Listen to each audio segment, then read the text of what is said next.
गोस्वामी जी कहते हैं सती मरत हरिसन बर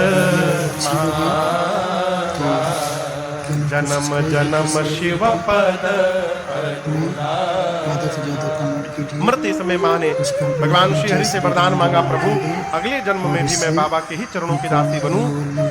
भगवान ने कहा तथास्तु, और इसी कारण ते ही कारण हिमगिरि गृह जाए जन्मी पार्वती तन पाए।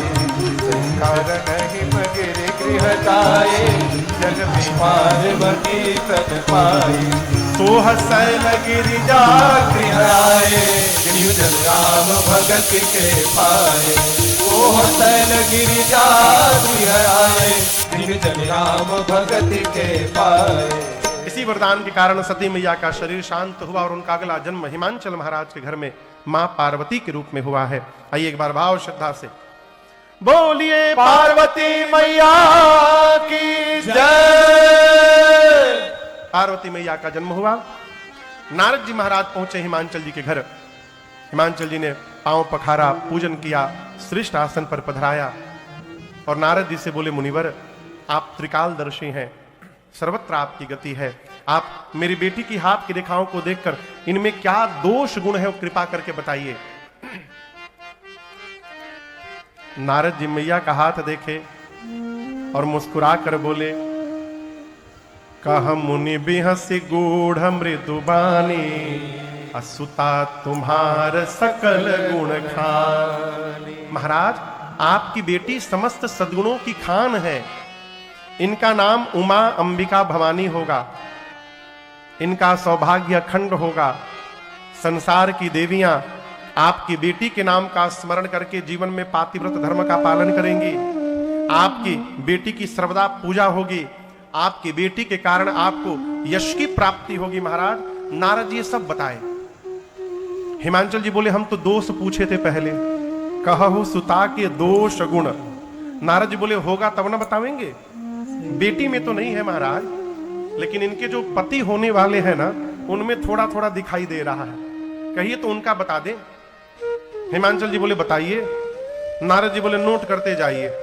सबसे पहले अगुण अमान मातु पितु ही। नारद जी बोले, आपके बेटी का पति अगुण होगा। क्या होगा बोला करिए। अगुण, अगुण मने, हाँ यही ठीक, यही हिमांचल जी भी यही समझे, कोई गुण ना हो।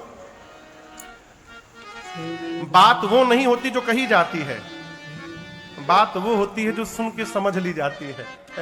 कहने वाला अपनी चेतना से कहता है और सुनने वाला अपनी चेतना से उसका अर्थ निकालता है।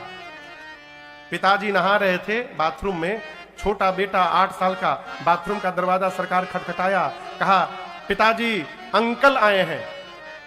बाबूजी बाथरूम के भीतर से बोले, रोको मत जाने दो। बेटा का सुन लिया, रोको मत, let him go. Narad ji बोले, आपके बेटी का पति अगुण होगा। नारद जी कहना चाहते हैं अगुण यानी सत रज तम तीनों गुणों से परे होगा, त्रिगुणातीत होगा। हिमांचल समझ गए अगुण यानी उसमें कोई गुण नहीं होगा। नारद जी बोले अमान होगा। अमान यानी मान सम्मान से परे। बाबा एकदम आनंद में रहते हैं। देखिए बाबा की पूजा जितनी सरल है उतनी सरल किसी देवता की पूजा नहीं। सगार कुछ ना मिले, एक लोटा पानी लीजिए, कोई मंत्र याद ना आवे, हर हर महादेव हर हर महादेव ये भी याद नहीं है, बम बम बम बम कह के चला दीजिए, बाबा गदगद। मान सम्मान से परे, अमान होगा। हिमांचल समझ गए अमान मने उसका कोई सम्मान नहीं करेगा।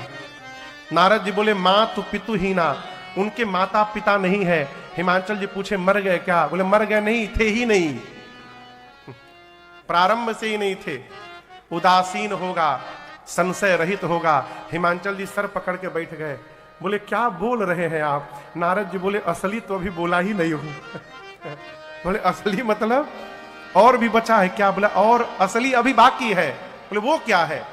नारद जी बोले जोगी जटिल अकाम मन नागर अभंगर वेद अस स्वामी यही कहा मिली परे अस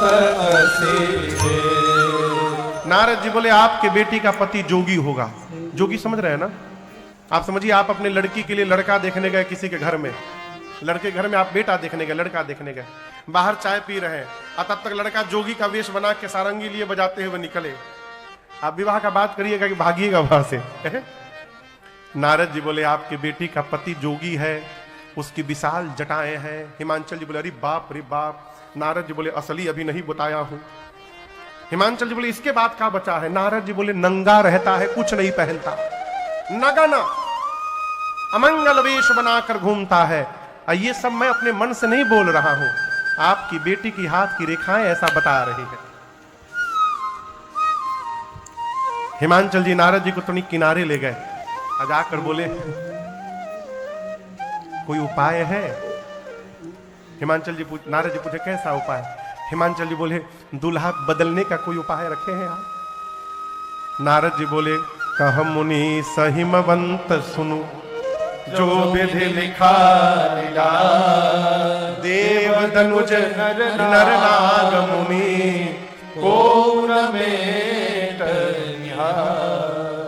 मेरे पिता ब्रह्मा जी ने आपकी बेटी की ललाट पर जो रेखाएं खींच दी हैं, न कोई देवता, न कोई दैत्य, न कोई नर, न कोई नाग, न कोई मुनि, इस ब्रह्मांड में उसको कोई मिटाने वाला नहीं है। लेकिन एक बात कहें हिमांचल जी,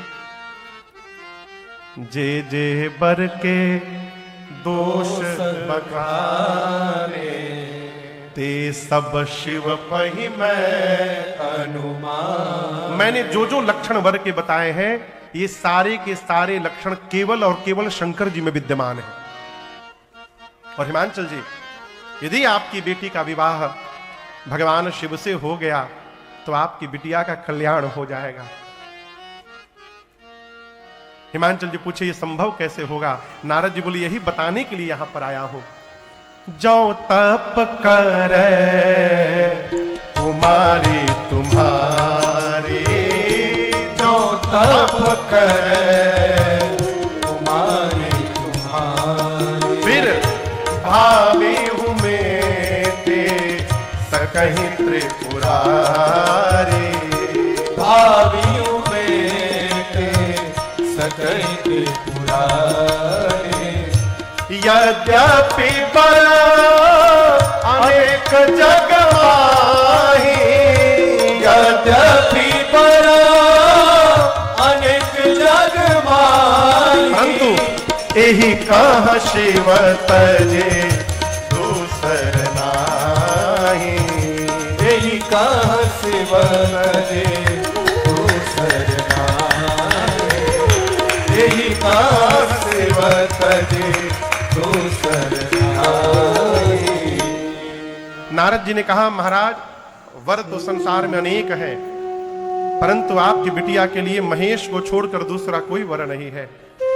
यद्यपि भगवान शंकर दुराराध्य पे आई महेशु है, लेकिन मैं कहता हूं आपकी बिटिया यदि तप करेंगी तो भगवान शंकर अवश्य प्राप्त होंगे।